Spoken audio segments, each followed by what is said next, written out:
Hello students, welcome to our channel unique learning lab. বলো সবাই কেমন আছো? আশা করছি সবাই ভালো আছো। আমি রাজন আছি তোমাদের সঙ্গে। আজকে আমরা ক্লাস 10-এর ধাতুবিদ্যার তড়িৎ রাসায়নিক শ্রেণীতে ধাতুর অবস্থান পড়ব। যত কটা ধাতু আছে সব কটার অবস্থান জানবো এবং একদম শর্ট ট্রিক্সে জানবো। কিচ্ছু মুখস্থ করার দরকার নেই, ক্লাসেই সমস্ত কিছু মেমোরাইজ হয়ে যাবে। ধাতু নিষ্কাশনের পদ্ধতি 3টে পদ্ধতি পড়বো আলাদা করে, কোন কোন ধাতুতে ব্যবহার করা হয় সেটা জানবো, আর ধাতু ক্ষয় সম্বন্ধে জানবো। চলো দেরি না করে সরাসরি যাবো ক্লাসে। দেখো আজকে কি পড়বো? তড়িৎ রাসায়নিক শ্রেণীতে ধাতুর অবস্থান। এই যে তড়িৎ রাসায়নিক শ্রেণী বললাম, তার মানে একটা শ্রেণী আছে, কিছু একটা সিরিজ আছে কিছু একটা, যেখানে কি হবে না বেশি সক্রিয়তা মানে বেশি সক্রিয় যে ধাতুগুলো সেগুলো আমরা ওপরের দিকে রাখবো, যত কমবে তত নিচের দিকে আসতে থাকবে। বেশি সক্রিয়গুলো ওপরে থাকবে, যত কমবে তত নিচের দিকে আসতে থাকবে। এবার এই সক্রিয়তা শ্রেণীতে অনেক কটি ধাতু আছে, কিন্তু বিষয় হচ্ছে সেগুলো আমরা মনে রাখবো কী করে। মনে রাখার জন্য একটা সহজ ছোট্ট একটা কবিতা আছে, যার ফলে এটা আমরা খুব সহজে মনে রাখতে পারবো, ঠিক আছে? কিন্তু যেটা মনে রাখার মেনলি সেটা হচ্ছে ওপরের দিকে আমাদের সক্রিয়তা বেশি হবে, যত নিচে নামবে সক্রিয়তা তত কমে যাবে, ঠিক আছে? এবার আসি, আচ্ছা কিসে আসবো আবার? সক্রিয়তা শ্রেণীতে। কি বলেছিলাম আমরা? কবিতাটা মনে রাখবো। কবিতাটা কি? দেখো কবিতাটা হচ্ছে এরকমভাবে মনে রাখবে, কে না কে এমজি এলো, কে না কে এমজি এলো, জান ফিরে পাবে। তারপরে কি বললাম? জান ফিরে পাবে। এটা কিন্তু একদম এই শ্রেণীটা মনে রাখার জন্য সহজে করা, আর কিচ্ছু নয় কিন্তু, ঠিক আছে? কুপিয়ে মারো শিল, কি কুপিয়ে মারো শিল, কুপিয়ে মারো শিল 3টে হয়ে গেল। আর জাস্ট লিখবো পিছনে আসো, পিছনে আসো, ব্যাস। আমি যদি এইটা মনে রাখতে পারি আমার সক্রিয়তা শ্রেণীটা পুরো মনে থাকবে। যদি এটা মনে রাখতে পারি সক্রিয়তা শ্রেণী পুরো মনে থাকবে। কেমন? দেখো প্রথমে বলেছি কে না কে এমজি এলো। কে প্রথমে আসবে, কে না কে, এমজি তো আছেই, এলো। মুখস্থ করতে হলো কষ্ট করে? কষ্ট করে কি মুখস্থ করতে হলো? কে না কে এমজি হলো পেয়ে গেছি। দেখো তাহলে কে মানে হচ্ছে potassium, sodium, calcium, magnesium, aluminium. তাহলে কে না কে এমজি এলো 5টা মনে হয়ে গেল। তারপর হচ্ছে জান ফিরে পাবে। জান কিসের বলে? জেডেনকে জান পালে। ফিরে মানে এফিকে ফিরে বলবো। জান ফিরে পাবে, পাবে মানে হচ্ছে পিবি, লেটকে বলে দেবো। ব্যাস হয়ে গেল, মনে হয়ে গেল 5 আর 3 8টা। তাহলে কি বলবো? জান ফিরে পাবে, জেডেন, ফিরে হচ্ছে এফি, পাবে হচ্ছে পিবি, মনে থাকবে। আর একটা জিনিস মনে রাখবে, আর এই পিবি আর এর মাঝে আমাদের একটা এইচ থাকে, এইচ মানে হাইড্রোজেন থাকবে, ঠিক আছে? বোঝা গেল? আচ্ছা তারপরে কি আছে? কুপিয়ে মারো শিল। কি আছে?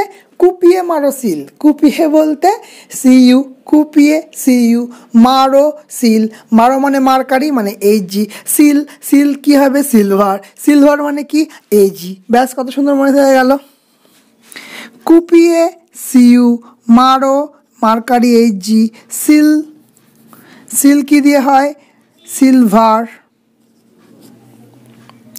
পিছনে আসো, পিছনে, পিছনে মানে হচ্ছে প্ল্যাটিনাম পিটি, আর আসো এ ইউ, ইউ মানে কি? ইউ মানে সোনা। পিছনে হচ্ছে পিটি, আসো হচ্ছে এইউ। এই যে 1 2 3 4 5 6 7 8 9 10 11 12 13 14, 14খানা যে সিরিজ আমরা লিখে ফেললাম, আমাদের কি কষ্ট করে মুখস্থ করতে হলো? কিচ্ছু কষ্ট করে মুখস্থ করতে হয়নি, আমরা কিন্তু এইভাবেই মনে রেখে দিতে পারবো। তাহলে আমার সঙ্গে আরেকবার বলো, এক্ষুনি হয়ে যাবে। প্রথমে 5টা কি আছে? প্রথমে 5টা দেখো, কে না কে এমজি এলো। কে পটাশিয়াম, না সোডিয়াম, কে এই কেতে সিএ ক্যালসিয়াম আসবে, এমজি এলো, এমজি ম্যাগনেসিয়াম, এলো এল অ্যালুমিনিয়াম, হয়ে গেল। তারপরে এই 3টে জান ফিরে পাবে, জান জেডেন জিঙ্ক, জেলের মানে জিঙ্ক, ফিরে এফি লোহা, আর পাবে পিবি, হয়ে গেল, মিটে গেল। তারপরে কুপিয়ে মারো সিল, কুপিয়ে মানে হচ্ছে কপার, সিইউ, মারো, মারো মানে কি মার্কারি, এইচজি, আর কি সিল, সিল মানে সিলভার, এইজি, মিটে গেল। তারপরে কে আছে, পিছনে আসো, পিছনে মানে কি পিটি প্ল্যাটিনাম, আসো এইউ সোনা। আচ্ছা, এবার বিষয় হচ্ছে যে দেখো এখানে যেটা কি বলেছিলাম, যত ওপরের দিকে থাকবে তত বেশি সক্রিয়, যত নিচের দিকে থাকবে তত কম সক্রিয়। এইখানে দেখো একটা জিনিস ভালো করে খেয়াল করে, যে আমি যদি বলি এমজিকে নিয়েছি আর পিবিকে নিয়েছি, কে বেশি সক্রিয়, বলে দেবে সঙ্গে সঙ্গে এমজি বেশি সক্রিয়, কারণ ধাতু সক্রিয়তা শ্রেণীতে এমজি আছে ওপরে। যদি একবার তোমাকে হট করে কোশ্চেন করে পিবি আর সিইউ এর মধ্যে কথা, তুমি তো ভাববে সঙ্গে সঙ্গে কবিতাটা মনে করে, কে না কে এমজি এলো কুপিয়ে, যান ফিরে পাবে কুপিয়ে মারছে, তাহলে পাবে থেকে পিবি, তারপরে আসছে কুপিয়ে সিইউ, তার মানে নিচে কে আসছে সিইউ, ওপরে কে আসছে পিবি। তাহলে আমরা কি বলতে পারবো, খুব সহজেই বলতে পারবো যে পিবি হচ্ছে বেশি সক্রিয়, সিইউ হচ্ছে কম সক্রিয়। এক্সামে কিন্তু আসবে শর্ট কোশ্চেন, শিওর শর্ট, ঠিক আছে। আচ্ছা, এবারে যেটা বিষয় সেটা হচ্ছে, তার মানে আমরা কোন রেঞ্জগুলোকে মেনলি ধরবো, কি বললাম, কোন রেঞ্জগুলোকে মেনলি ধরবো, বেশি সক্রিয় কম সক্রিয় এগুলোকে কি ধরবো। দেখো সাধারণভাবে পটাশিয়াম থেকে অ্যালুমিনিয়ামকে কি বলি আমরা, বেশি সক্রিয়, কি বললাম, বেশি সক্রিয়, ঠিক আছে। তারপরে কি হবে, জেডএন থেকে সিইউ পর্যন্ত, কতখানি বললাম, জেডএন থেকে সিইউ পর্যন্ত অপেক্ষাকৃত কম সক্রিয়, জেডএন থেকে সিইউ পর্যন্ত অপেক্ষাকৃত কম সক্রিয়, কম সক্রিয়, ঠিক আছে। এইচজি থেকে এইচজি পিটি মানে প্ল্যাটিনাম আর এইউ, এরা কিন্তু কম সক্রিয়।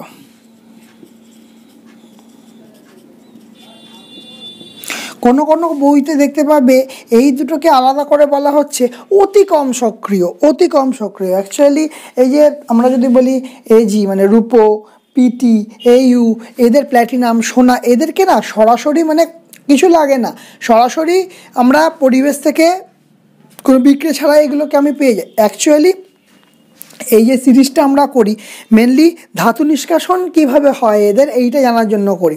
আমরা সহজে কীভাবে মনে রাখতে পারবো যে কোন ধাতুকে কী দ্বারা কোন পদ্ধতি দ্বারা ধাতু নিষ্কাশন করা যাবে, এটা কিন্তু একটা মেন মোটিভ। এবার আসি যে জিনিসটাতে, এবার জানতে হবে যে ধাতু নিষ্কাশন করার জন্য তো বলে দিলাম, কিন্তু ধাতু নিষ্কাশনটা কি। ধাতু নিষ্কাশন হচ্ছে, ধরো কোনো ধাতুর একটা আকরিক আছে, ঠিক আছে, কোনো ধাতুর আকরিক আছে, সেখান থেকে আমরা সহজে বিশুদ্ধভাবে, কি বললাম, বিশুদ্ধ ধাতু পাওয়ার পদ্ধতিকে ধাতু নিষ্কাশন বলবো। বিশুদ্ধ ধাতু পাবো আমি, ধরো Al2O3, ঠিক আছে, এখান থেকে এলকে বিশুদ্ধভাবে পাওয়ার যে পদ্ধতি সেটাকে বলা হচ্ছে ধাতু নিষ্কাশন। ক্লিয়ার হয়েছে, বোঝা গেছে জিনিসটা, ধাতু নিষ্কাশন। এবার ধাতু নিষ্কাশনের কয়েকটা পদ্ধতি আছে, ঠিক আছে। প্রথমটা হচ্ছে কার্বন বিজারণ পদ্ধতি, প্রতিটা আলাদা করে আলোচনা করব। কার্বন বিজারণ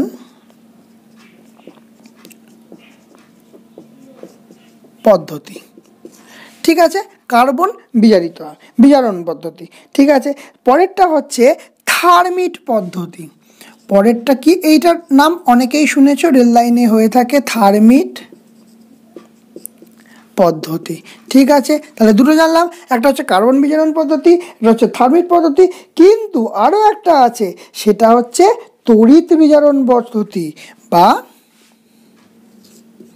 কি বলে এটাকে, তড়িৎ বিজারণ পদ্ধতি। এটা হচ্ছে কার্বন বিজারণ, এটা হচ্ছে তড়িৎ বিজারণ, দুটোর মধ্যে মিলিয়ে ফেলবে না, ঠিক আছে। বা এটাকে আরও একটা নাম আছে, সেটা হচ্ছে তড়িৎ বিশ্লেষণ পদ্ধতি। আর একটা নাম কি বললাম, সেটা হচ্ছে তড়িৎ বিশ্লেষণ পদ্ধতি। ক্লিয়ার হয়েছে, চলো এবার পদ্ধতিগুলো একটা করে পড়তে থাকি। তাহলে আমাদের কি জানবো, আমরা কার্বন বিজারণ পদ্ধতি সবার প্রথম জানতে হবে এই যে কার্বন বিজারণ পদ্ধতি তো শিখবো, কিন্তু তার আগে জানবো যে কার্বন বিজারণ পদ্ধতিতে কে কে মানে কাদের কাদের সাধারণভাবে আমাদের কি করি আমরা, মানে কোন কোন ধাতু নিষ্কাশন করতে পারি। ঠিক আছে, সাধারণভাবে কি হয়, পিবি, জেডএন, চিনতে পারছো এগুলো কোথায় ছিল? পিবি জেডএন কোথায় ছিল? এফি লোহা কোথায় ছিল এটা আগে জানতে হবে। অপেক্ষাকৃত কম সক্রিয়তা শ্রেণীতে মানে মাঝের শ্রেণীটাতে। ঠিক আছে, কোথায় ছিল? মাঝের শ্রেণীতে।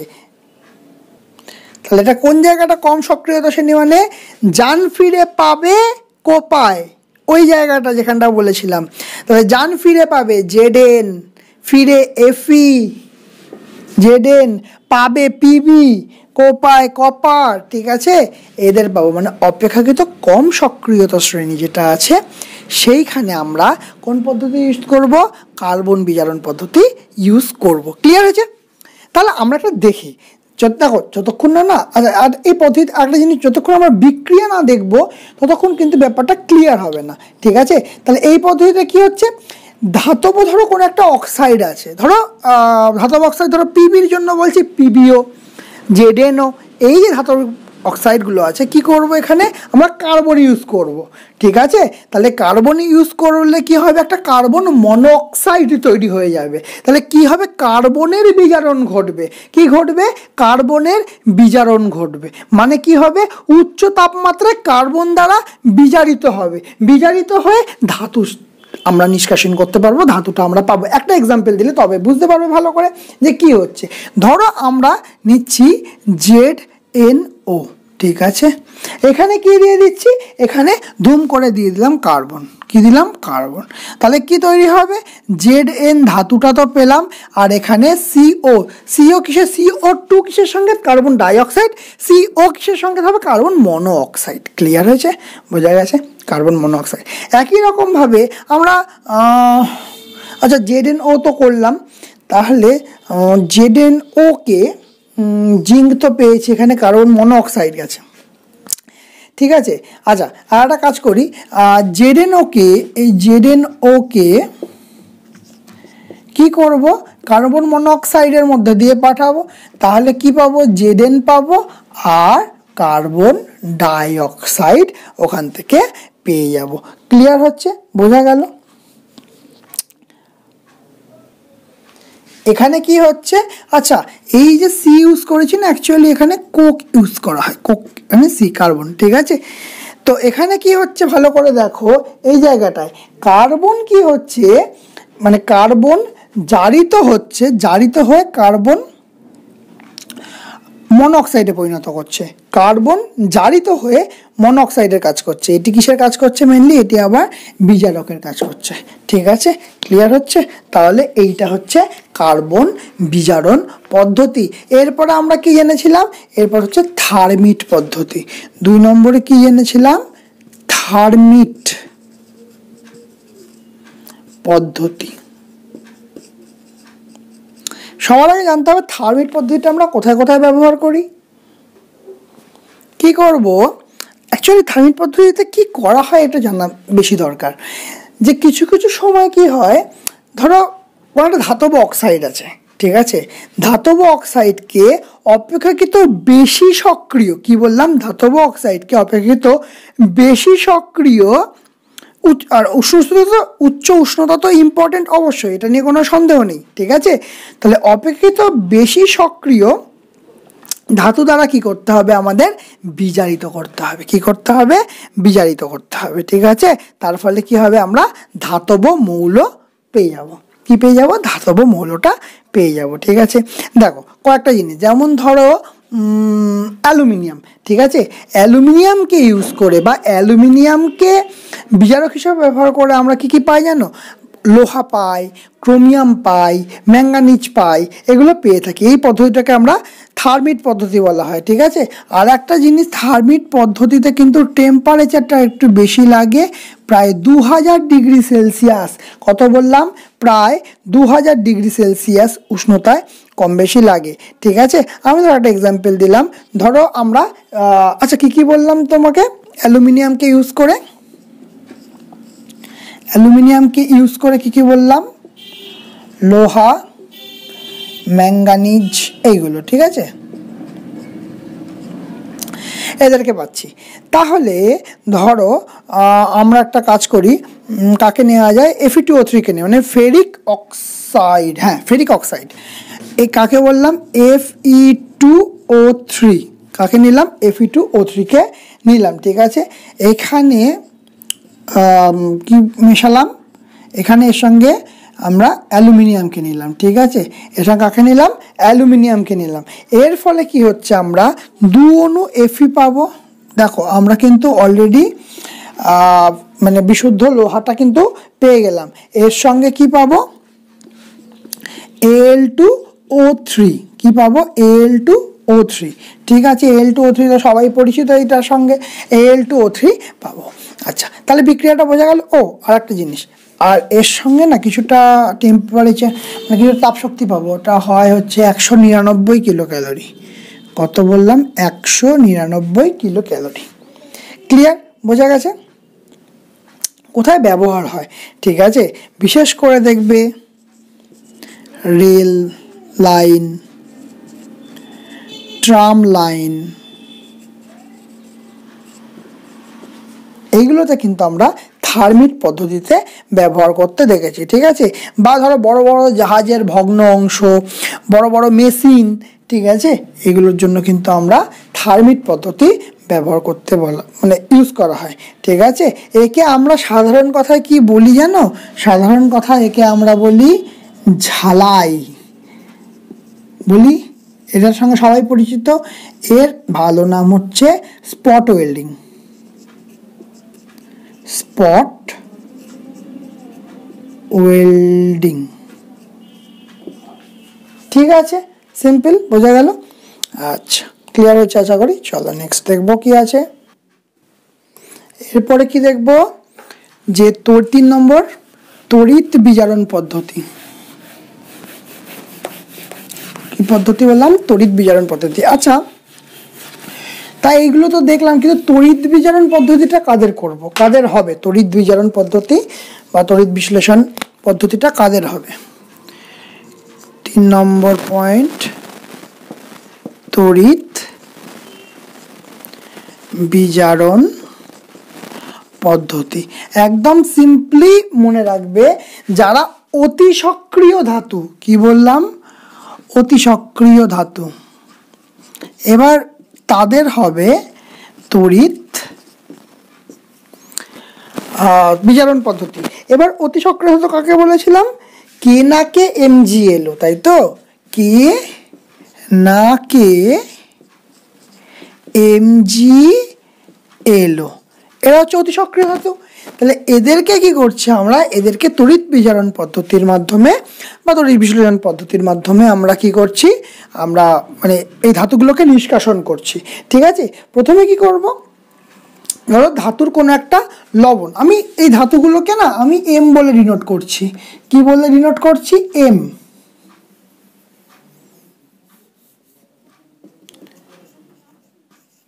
দিয়ে ডিনোট করলাম, ঠিক আছে। আমরা এরকম একটা ধাতু আছে, ঠিক আছে, আমরা তার লবণ নিলাম, ধরো M, Cl, এবার যে যার হবে Cl2 বা শুধু Cl3 যাও, তার সেটা N দিয়ে ডিনোট করছি, ঠিক আছে। এবার কি হচ্ছে, বিক্রিয়ার ফলে কি তৈরি হচ্ছে, ভালো করে খেয়াল করে দেখো, আমরা কি করছি, তড়িৎ বিজারণ করছি, তাহলে তড়িৎ বিশ্লেষণ হবে, তাহলে বিশ্লেষণের ফলে তড়িৎ বিশ্লেষণের ফলে কি পাবো, আমরা পাবো M ধাতু, তার সঙ্গে ধরো N-খানা আয়ন পেয়েছি সঙ্গে, প্লাস কি পাবো, আর Cl মাইনাস পাবো, আর কি পাবো, Cl মাইনাস, তাহলে N-খানা Cl মাইনাস পাবো, ঠিক আছে। এইবারে এখানে একটা ব্যাপার আছে, অ্যানোডে কেমন বিক্রিয়াটা করবে সেটা আমার জানার দরকার, ঠিক আছে। কি আছে, অ্যানোডে কি আসবে, এ আসবে, অ্যানোড আকৃষ্ট হবে, তাহলে N প্লাস, এখানে কি করতে হবে, দুটো ইলেকট্রনকে গ্রহণ করতে হবে, ধাতুটা পেতে গেলে দুটো ইলেকট্রনকে গ্রহণ করতে হবে, তাহলে কি পাবো, আমরা M ধাতুটা অ্যাকচুয়ালি পাবো, ঠিক আছে, ক্লিয়ার হয়েছে। তাহলে সরি অ্যাকচুয়ালি এটা অ্যানোড নয়, এটা ক্যাথোড হবে, ক্যাথোডে টানবে, ঠিক আছে। ক্যাথোডের বিক্রিয়াটা এরকম হবে। এবার যদি আমরা অ্যানোডের বিক্রিয়া আসি, অ্যানোডে কি আসবে, অ্যানোডে সিএল টানবে, ঠিক আছে। আমাদের কি আছে, NCl মাইনাস আছে, ঠিক আছে।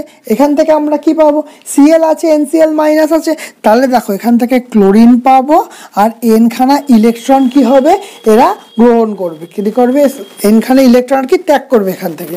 ক্লিয়ার, বোঝা গেছে। তাহলে আর কি হবে, যে দেখো সিএল পেলাম, দুটো সিএল মিলে কি হবে, Cl2 তৈরি হবে, দুটো সিএল মিলে কি তৈরি হবে, Cl2 তৈরি হচ্ছে, ঠিক আছে। এখানে ই কি হচ্ছে, ই কিন্তু এখানে ইলেকট্রন, ই কি হচ্ছে, ই হচ্ছে ইলেকট্রন, ঠিক আছে। যদি এটা বুঝতে অসুবিধা হয় তার জন্য তোমাদের একদম সিম্পল ফর্মে করে দিচ্ছি। দেখো এই জিনিসটাই করব, দেখো Al2O3 দিয়ে করব, Al2O3 দিয়ে করব, ঠিক আছে। Al2O3 তে কি দেখা যাচ্ছে, আমরা দুটো পাচ্ছি, Al পাচ্ছি, এখান থেকে Al তো পাবোই, আর কি পাবো, আর অ্যালুমিনিয়াম পেয়ে গেলাম, আর অক্সিজেন পাবো, তাহলে 3, তাই তো। তাহলে Al2 আছে আর এখানে 3 আছে, তাহলে আমাদের কি হয়, আমাদের তিনটে চলে যাবে Al এ, তিনটে চলে যাবে Al এ, দুটো চলে যাবে অক্সিজেনে, তিনটে চলে যাবে Al এ, দুটো চলে যাবে অক্সিজেনে। ক্লিয়ার হয়েছে, বোঝা গেছে। আচ্ছা, তাহলে দুটো আর এখানে তিনটে, ঠিক আছে, মিললো। তাহলে এবার কি হয়েছে, Al3+ হয়েছে। তাহলে এরপরে কি করব, দেখো ভালো করে, ক্যাথোডে কি পাবো, ক্যাথোডে এইটা আসবে, দেখো ক্যাথোডে কে এসছিল, প্লাসটা এসছিল, ক্যাথোডে প্লাসটা এসছিল, তাহলে এখানেও ক্যাথোডে কে আসবে, 2Al3+, তিনটে বেশি আছে। এবার কি নিয়ে নেবো আমরা, তিনটে ইলেকট্রন নিয়ে নেব, তিনটে না, 3 2 6টা নিতে হবে। কটা ইলেকট্রন নেব, দেখো এখানেও N আছে, এখানে দুটো কেন, এখানে Nখানা ইলেকট্রন আসবে, ঠিক আছে। তাহলে 3 দুগুণে 6টা ইলেকট্রন নেবে। এরপরে আমরা কি পাবো, Al পাবো, কি পাবো, অ্যালুমিনিয়াম ধাতুটা পাবো, ঠিক আছে। তাহলে অ্যালুমিনিয়াম পেয়ে গেলাম। আচ্ছা, Al কটা আছে, আচ্ছা সমীকরণের জন্য এখানে 2 লাগবে, তাহলে কি পেলাম, 2Al পেলাম, ঠিক আছে। আর কি আছে, অ্যানোড, অ্যানোডের বিক্রিয়া কি হবে, অ্যানোডের বিক্রিয়া কি হবে, দেখো এখানে কি আছে, 3O2 মাইনাস আছে, ঠিক আছে। এখান থেকে কি করবে, এখান থেকে দুটো ইলেকট্রন, আমি যদি দুটো ইলেকট্রন বেশি আছে তাহলে দুটো ইলেকট্রনকে বার করে দেব, কটা ইলেকট্রনকে, দুটো ইলেকট্রনকে বার করে দিতে হবে, তবেই আমার তো জিনিসটা কাজের কাজ হবে। কিন্তু দুটো ইলেকট্রনকে বার করলে কি হবে, এখানে 3 আছে, তাহলে 3 দুগুণ অ্যাকচুয়ালি 6টা ইলেকট্রনকে বার করবে, ঠিক আছে। আর এখানে 30 নয় কিন্তু, এটা 3, তিনটে অক্সিজেন, ঠিক আছে। এইবারে এই যে তিনটে অক্সিজেন পেলাম, এরা মিলে কি হবে, 3O2 তৈরি করবে, ঠিক আছে। এই 3O2টা কি হবে, উদ্বায়ী, মানে গ্যাস, তো 3O2 কি গ্যাস, তো বাতাসে মিশে যাবে, সিম্পল জিনিস, বোঝা গেছে। তাহলে তড়িৎ বিজারণ পদ্ধতিতে কাদের করছি আমরা, যে অতি সক্রিয় যে ধাতুগুলো আছে তাদের আমরা ধাতু নিষ্কাশন এই জারণ বিজারণ পদ্ধতি, এই তড়িৎ বিজারণ পদ্ধতির মাধ্যমে করছি। ক্লিয়ার। এবার দেখব মেটাল করোশন বা ধাতু ক্ষয়। ধাতু ক্ষয়টা কি, ধরো আমি বললাম অ্যালুমিনিয়াম, লোহা, তামা, দস্তা, এগুলোর কি হয়, তামা, দস্তা, এগুলোর কি হয়, দীর্ঘদিন যদি আমরা পরিবেশে রেখে দিই, বাতাসে রেখে দিই, তাহলে কি হয়, ওর একটা ক্ষয় হয়, ধাতুটার একটা ক্ষয় হয়, ঠিক আছে। বাতাসের উপস্থিত যে অক্সিজেন আছে, জলীয় বাষ্প আছে, তারপরে অক্সিজেন, জলীয় বাষ্প বা পরিবেশে নানা রকম কারণে কি হয়, ওই ধাতুটার নানা রকম ক্ষয় হয়। ক্ষয় বলতে অ্যাকচুয়ালি কি, ওই ধাতুটার মধ্যে নানা রকম বিক্রিয়া ঘটে, তাহলে বিক্রিয়ার ফলে কি হচ্ছে, ওর ওপর কিছুটা আস্তরণ পড়ে যায়, কি পড়ে, একটা রাসায়নিক যৌগের একটা আস্তরণ পড়া যায়, তখন ধাতুগুলো কিছু হয়, ক্ষয়প্রাপ্ত হয়। সবচেয়ে ভালো আমরা কিন্তু বুঝতে পারবো লোহা থেকে, লোহায় মরচে পড়া যে ব্যাপারটা বলা হয়, লোহায় মরচে পড়া, সেটা হচ্ছে ধাতু ক্ষয়ের একটা জলজান্ত আমরা সবসময় দেখতে পাই, আমরা পেরেক বাইরে পড়ে আছে, জং পড়ে যাচ্ছে, দেখতে পাই, ঠিক আছে, তো সম্ভবত ক্লাস 8 এরকম একটা টেস্টও ছিল। তো এবার যেটা আসি যে আমরা আমরা মরচে ব্যাপারটাতে আসি, যে মরচে কি, ঠিক আছে। দেখো, আমরা যদি মানে বিশুদ্ধ লোহা নিই তাহলে কিন্তু লোহাতে মরচে পড়বে না, কিন্তু যদি লোহার সঙ্গে কিছু মিশ্রণ থাকে, অবিশুদ্ধ লোহা যদি নিই, তখন কিন্তু আমরা মরচে দেখতে পাবো। আর মরচের কালার কেমন হয়? লালচে বাদামি বর্ণের কালার হয়। কেমন কালার হয়? লালচে বাদামি বর্ণের কালার হয়। কার কালার হবে? মরচের কালার হচ্ছে। তখন আমরা কি দেখবো, মানে ওই মরচিতে হালকা করে ঘষলে দেখা যাবে উপর থেকে একটা গুঁড়ো গুঁড়ো গুঁড়ো গুঁড়ো বেরিয়ে আসছে বাদামি রঙের, ঠিক আছে। সেটাই বলা হয় মরচে। আস্তরণটাকেই বলা হয় মরচে, বা প্রক্রিয়াটাকে বলা হয় মরচে ধরা। আচ্ছা, মরচেকে সাধারণভাবে বলা হয় শোধক ফেরিক অক্সাইড। কি বললাম? শোধক ফেরিক অক্সাইড। এর সঠিক কোনো সংকেত নেই। একে কীভাবে বলা হয়? Fe2O3XH2O। কি বলা হয়? Fe2O3XH2O, ঠিক আছে। এক্স এর কোনো পার্টিকুলার ভ্যালু নেই, ঠিক আছে। এক্সটা অ্যাকচুয়ালি ছোট হাতের হয়, ক্যাপিটাল নয়, ছোট হাতের হবে এক্সটা, ঠিক আছে। XH2, ঠিক আছে। এবার ব্যাপার হচ্ছে লোহার মরচে ধরার কারণটা কি? লোহায় মরচে ধরার তড়িৎ রাসায়নিক কারণ যেটা আছে সেটা কে বলেন? বিজ্ঞানী ল্যাম্বার্ট বলেন। কে বলেন? বিজ্ঞানী ল্যাম্বার্ট বলেন।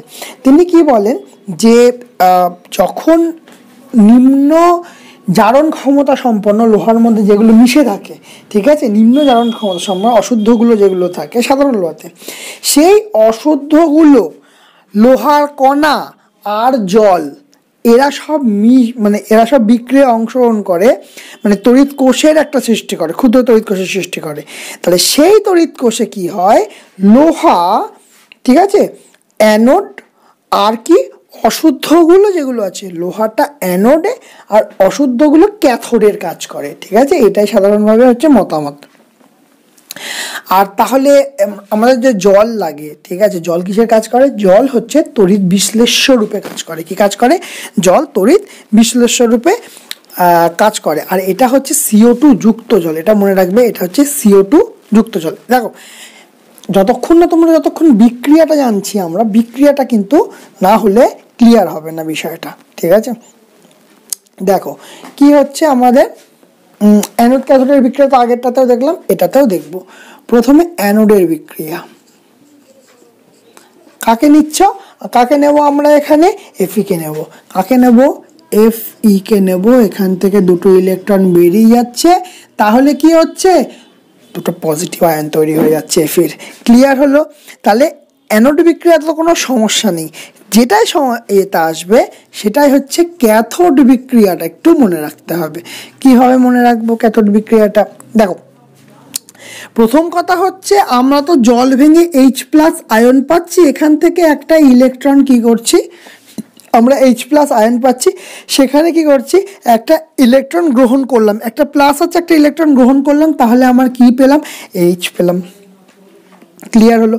এইবারে H তো এরকম দেখা থাকবে না, দুটো H যুক্ত হয়ে কি পেলাম? H2 পেলাম, হাইড্রোজেন অণু পেলাম, ঠিক। এইবার যে হাইড্রোজেন অণু পেয়েছি, ভালো কথা। আচ্ছা, এইবারে আর একটা জিনিস দেখো, দুটো H+, ঠিক আছে, এ কি করবে? দুটো আছে, দুটো ইলেকট্রন একে ত্যাগ করতে হবে, তাহলে জাইমন হাইড্রোজেন তৈরি করবে। তাহলে এটাকে আমরা এইভাবে ডিনোট করব, ঠিক আছে।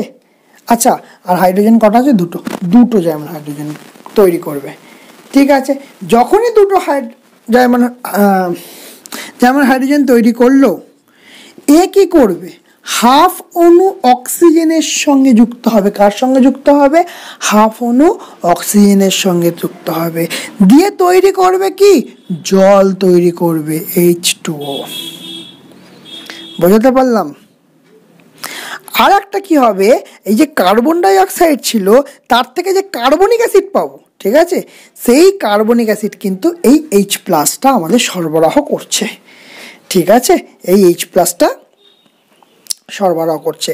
আর সেই এইচ প্লাসটা কী করছে, মরচে ধরাকে ত্বরান্বিত করছে। এটা মনে রাখতে হবে, সেই এইচ প্লাসটা কী করছে, মরচে ধরাকে ত্বরান্বিত করছে।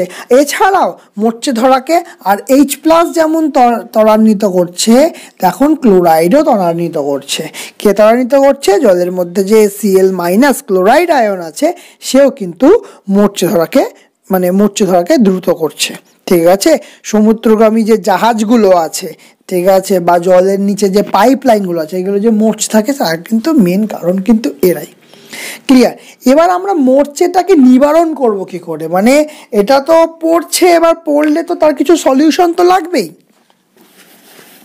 তাহলে সেই সমস্যাগুলোর সমাধানটা করব কি করে? যেটা আমাদের বাড়িতে যেগুলো ইউজ করা হয়, লোহার যে জিনিসপত্রগুলো ব্যবহার করা হয়, সেইগুলো দেখবে গ্রিল, লোহার গ্রিল যদি থাকে, সেই সব দ্রব্যে কী করা হবে, মানে লোহার বা যেসব ব্যবহার করে সেগুলো আমরা দেখবে বাড়ির লোকেরা আলকাতরা লাগানো হয় বা তেল রং করা হয়। কি করা হয়? আলকাতরা লাগানো হয়, আলকাতরা বা তেল রং করা হয়, তেল রং করা হয়। ক্লিয়ার? আলকাতরা ইউজ করব বা তেল রং দেব। আর কি আছে? আর আমরা ছোটবেলায় পড়েছি, সেটা হচ্ছে গ্যালভানাইজেশন।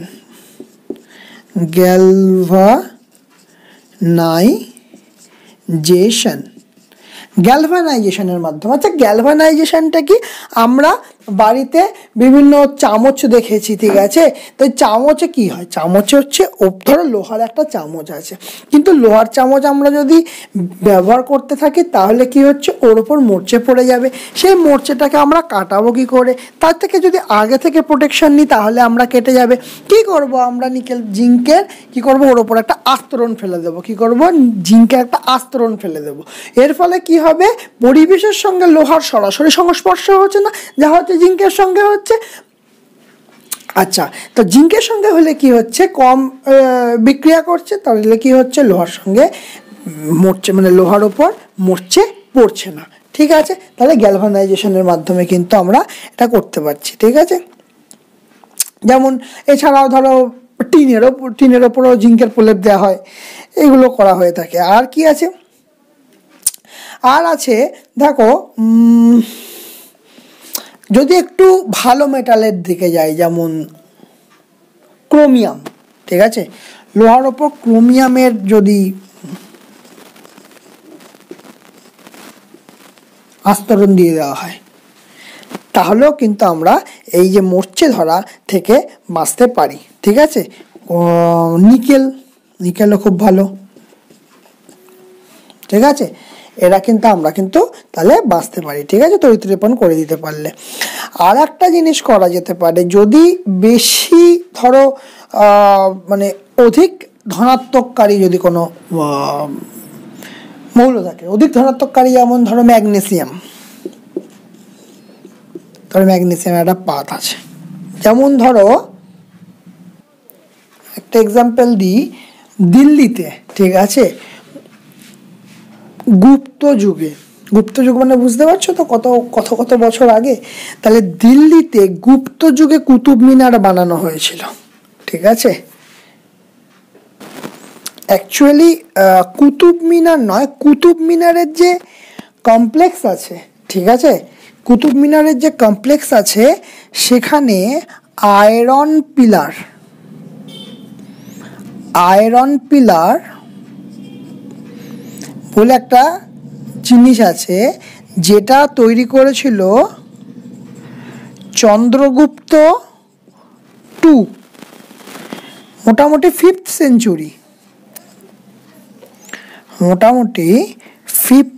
সেঞ্চুরিতে।